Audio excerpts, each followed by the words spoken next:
ಹೀಗಾಗುತ್ತೆ ಅಂತ ನಾನು ತಿಳ್ಕೊಂಡಿರ್ಲಿಲ್ಲ. ಇದ್ದಕ್ಕಿದ್ದ ಹಾಗೆ ತಲೆ ಸುತ್ತು ಆಕ್ರಕ್ಕೆ ಬಂತು. ಆಮೇಲೆ ಗೊತ್ತಾಯ್ತು ನನಗೆ 3 ತಿಂಗಳಾಗಿದೆ ಅಂತ. ರವಿ, ಆದಷ್ಟು ಬೇಗ ನಾನು ಮದುವೆ ಮಾಡಲಿಲ್ಲ ಅಂದ್ರೆ ನಮ್ಮ ಅಪ್ಪ ಅಮ್ಮನಿ ಮುಖ ತೋರ್ಸಕ್ಕಾಗದೆ ಕೆರೆನೋ ಬಾವಿನ ನೋಡ್ಕೋಬೇಕಾಗತ್ತೆ. ಮದುವೆ ಅನ್ನೋದು ನೀನು ಹೇಳೋಷ್ಟು ಸುಲಭ ಅಲ್ಲ ಸುಮ್ಮ. ಅದನ್ನ ಯೋಚನೆ ಮಾಡಕ್ಕೆ ಸ್ವಲ್ಪ ಕಾಲ ಅವಕಾಶ ಬೇಕು. ಏನ್ ರವಿ ಹೀಗೆ ಹೇಳ್ತಿದ್ದೀರಿ? ಇನ್ನು ಯೋಚನೆ ಮಾಡ್ಬೇಕಾ? ಅವತ್ ನೀವೇನ್ ಹೇಳಿದ್ರಿ? ಏನ್ ಹೇಳ್ದೆ? ನನ್ ಪ್ರಾಣ ಹೋದ್ರು ಸರಿನೇ, ನಿನ್ನೆ ಮದುವೆ ಮಾಡ್ಕೊಳ್ತೀನಿ ಅಂತ ನಂಬಿಸಿ ದುಡುಕ್ ಬಿಟ್ರಿ.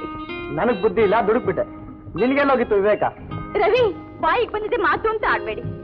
ನೀವು ನನ್ನ ಹಾಗೆ ಹೆಣ್ಣಾಗಿದ್ದಿದ್ರಿ ನನ್ನ ಪರಿಸ್ಥಿತಿ ನಿಮ್ಗೆ ಅರ್ಥವಾಗ್ತಿತ್ತು.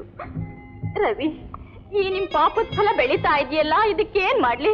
ಯಾರ ಹತ್ರ ಹೋಗಿ ಹೇಳಿ? ಏನ್ ಮಾಡ್ಲಿ? ಒಳ್ಳೆ ಪಂಚಾಯತ್ ಆಯ್ತಲ್ಲ ನಿಂದು. ಅದಕ್ಕೆ ಬೇಕಾದಷ್ಟು ಮಾರ್ಗ ಇದೆ. ಯಾರಾದ್ರೂ ದೊಡ್ಡ ಡಾಕ್ಟರ್ ಕನ್ಸಲ್ಟ್ ಮಾಡಿ ಹೋಗ್ಲಾಡಿಸ್ಕೋ. ಇಂಥ ಉಪಕಾರ ಇನ್ನು ಎಷ್ಟು ಜನ ಹೆಣ್ಮಕ್ಳಿಗೆ ಮಾಡಿದ್ಯಾ ನೀನು? ನೀನಿಂಥ ಕೊಲೆ ಪಾತಕ ಅಂತ ನಾನು ತಿಳ್ಕೊಂಡೇ ಇರ್ಲಿಲ್ಲ. ಈಗಲಾದ್ರೂ ತಿಳಿತು ತಾನೆ? ಅಂತವನಾದ ನನ್ನ ಸವಾಸ ನಿನಗೆ ಆಗ್ಬೇಕು. ಬರ್ತೀನಿ. Good by.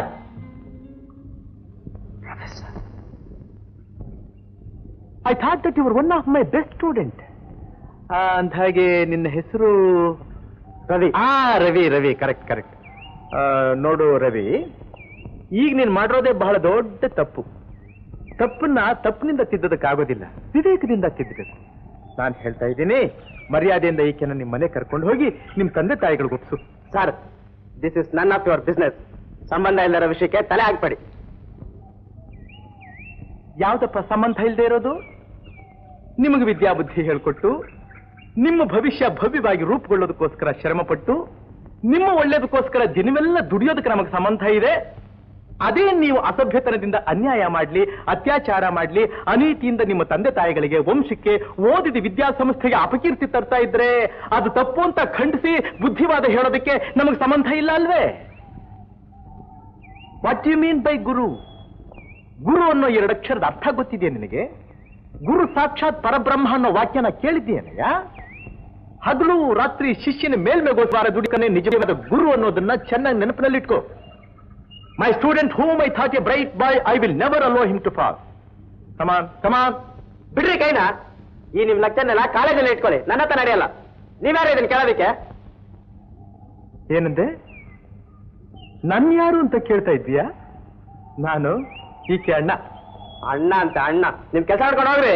ಹೋಗೋದಕ್ಕಲ್ಲಪ್ಪ ಬಂದಿರೋದು. ಆಕೆಗೆ ಏನಾದ್ರೂ ಒಂದು ದಾರಿ ತೋರಿಸ್ಬೇಡ? ಓಹೋ, ನೀವು ದಾರಿ ತೋರಿಸ್ತೀರೋ? ತೋರಿಸಿ ಚೆನ್ನಾಗಿ ತೋರಿಸಿ. ಸ್ವಲ್ಪ ಇರು. ಏನ್ರಿ ಅದು? ತೆಗೆದ್ ಬಿಟ್ಟ ಅಂದ್ರೆ 32 ಉಗ್ರ ಹೋಗ್ಬೇಕು ನೋಡು. ತೆಗಿ ಕೈನ. ತೆಗೆದಿಲ್ಲ ಎಂದೇ ಮಾಡ್ತೀರಿ? ತೆಗಿ ಕೈನ. ತೆಗೆದಿಲ್ಲ ರೀ. ತೆಗೆಯೋದಿಲ್ಲ? ತೆಗೆಯಲ್ಲ.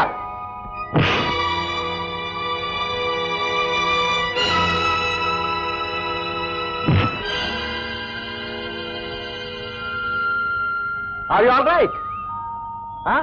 ಪರವಾಗಿಲ್ಲ, ನಿನ್ನ ಪ್ರೊಫೆಸರು ಸುಮಾರಾಗಿದ್ದಾರಲ್ಲ? ಏನ್ ಬರೀ ತುಪ್ಪನ್ನ ತಿಂದು ಬೆಳೆದಿರೋ ಭೂಸಮ್ಮಯ್ಯ ಅಂತ ತಿಳ್ಕೊಂಡ್ಬಿಟ್ಟಿಯಪ್ಪ ಇದನ್ನ? ನಾವು ಸ್ವಲ್ಪ ಕೆಮ್ಮಣ್ಣು ಮಟ್ಟಿನಲ್ಲಿ ಒದ್ದಾಡಿರೋ ಜನ, ಗೊತ್ತಾ? ಒಳ್ಳೆ ಮಾತಲ್ಲಿ ಬರ್ತೀಯೋ ಇಲ್ಲ ಪೊಲೀಸು ಕೋರ್ಟ್ ಹತ್ರ ಮರ್ಯಾದೆ ಕಳ್ಕೊತೀಯೋ? ನಾನ್ ನಿಮ್ ತಂದೆಯವ್ರ ಹತ್ರ ಹೋಗೋಣ. ಏನು ಹೆದರ್ಕೋಬೇಡ, ಧೈರ್ಯ ಬಾ, ನಾನಿದ್ದೇನೆ. ಬಾ ನನ್ನ ಜೊತೆಲಿ, ಕಮಾನ್. ಅಯೋಗ್ಯ, ಅಪ್ರಯೋಜಕ, ನೀನೇನೋ ಮಹಾ ಕಾಲೇಜ್ ಓದಿ ನಮ್ಮನ್ನು ಉದ್ಧಾರ ಮಾಡ್ತೀಯೇ, ನಮ್ಮ ವಂಶಕ್ಕೆ ಹೆಸರು ಸತ್ತಿ ಅಂತ ತಿಳ್ಕೊಂಡಿದ್ರೆ ಇಂಥ ಅನಿಷ್ಟದ ಕೆಲಸ ಏನೋ ಮಾಡೋದು. ಛೀ, ನಿನ್ನಂಥವನು ಈ ಮಗ ಅಂತ ಹೇಳ್ಕೊಳ್ಳೋದಕ್ಕೆ ನನಗೆ ನಾಚಿಕೆ ಆಗ್ತಾ ಇದೆ. ನೋಡ್ದೇನೆ ನಿನ್ನ ಮುದ್ದು ಮಗ ಮಾಡಿದ ಕೆಲಸನ. ಇಂಥವನು ಇರೋದ್ಕಿಂತ ಹುಟ್ಟಿದಾಗಲೇ ನೆಗೆದು ಬಿದ್ದೋಗಿದ್ರೆ ಎಷ್ಟೋ ನೆಮ್ಮದಿ ಆಗಿರ್ತಿತ್ತು. ಡಾಕ್ಟ್ರೆ, ನಿಮ್ ಬಾಯಿನಲ್ಲಿ ಇಂಥ ಮಾತು ಬರಬಾರ್ದು. ಯಾಕೆ ಬರಬಾರ್ದು ಸ್ವಾಮಿ?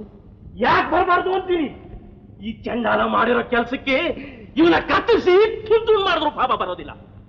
ಇನ್ಮೇಲೆ ನನ್ನ ಆಸ್ತಿಲಿ ಒಂದು ಕವಡೆ ಕೂಡ ಈ ದ್ರೋಹಿ ದಕ್ಕೋದಿಲ್ಲ. ಎಲ್ಲೋ ನಾಳೆ ಹುಟ್ಟೋ ನನ್ನ ಮೊಮ್ಮಗುದು. ಈ ಚಂಡಾಲನ ನನ್ನ ಮಗ ಅಂತ ಒಪ್ಕೊಳ್ದೇ ಇದ್ರು ಈ ಸೌಭಾಗ್ಯವತಿನ ನನ್ನ ಸೊಸೆ ಅಂತ ಒಪ್ಕೋತೀನಿ. ಈ ಸಮಸ್ಯೆ ಇಷ್ಟು ಸುಲಭವಾಗಿ ಬಗೆಹರಿಯುತ್ತೆ ಅಂತ ನಾನು ತಿಳ್ಕೊಂಡಿರಲಿಲ್ಲ. ನಿಜವಾಗ್ಲೂ ಬಹಳ ವಿಶಾಲವಾದ ಹೃದಯ ಸ್ವಾಮಿ ನಿಮ್ದು, ಬಹಳ ವಿಶಾಲವಾದ ಹೃದಯ. ನೋಡಿದೇನಯ್ಯ, ಎಷ್ಟು ಜನ್ಮಗಳ ಪುಣ್ಯನಯ್ಯ ನಿಂದು, ಇಂಥ ತಂದೆ ತಾಯಿಗಳ ಮಗನಾಗಿ ಹುಟ್ಟಿದ್ದೀಯಲ್ಲ. ಕ್ಷಮಿಸೋಲ್ಲ, ನಾನೇನು ಕ್ಷಮಿಸೋಲ್ಲ. ಕ್ಷಮಿಸ್ಬೇಕಾದವಳು ಈ ನನ್ನ ಸೊಸೆ. ದೇವರ ಹಾಗೆ ಬಂದು ಈ 2 ಪ್ರಾಣನ ಕಾಪಾಡಿದ್ರಲ್ಲ ಈ ನಿನ್ ಮೇಷ್ಟ್ರು, ಅವ್ರ ಕಾಲು ಬಿದ್ದು ನೀನ್ ಮಾಡಿರೋ ಪಾಪನ ಕಳ್ಕೊ. ಪರವಾಗಿಲ್ಲ ಪರವಾಗಿಲ್ಲ. ಅಂತೂ ನನ್ನ ಮಾತಿಗೆ ಬೆಲೆ ಕೊಟ್ಟಿಯಲ್ಲ ನೀನು. ಬಹಳ ಸಂತೋಷ, ಬಹಳ ಸಂತೋಷ. Now you are my best student. ಗುರು ಸಾಕ್ಷಾತ್ ಪರಬ್ರಹ್ಮ ಅನ್ನೋದು ಅರ್ಥ ಈಗ ತಿಳ್ಕೊಂಡೆ ಸರ್ ನಾನು. May God bless you, may God bless you.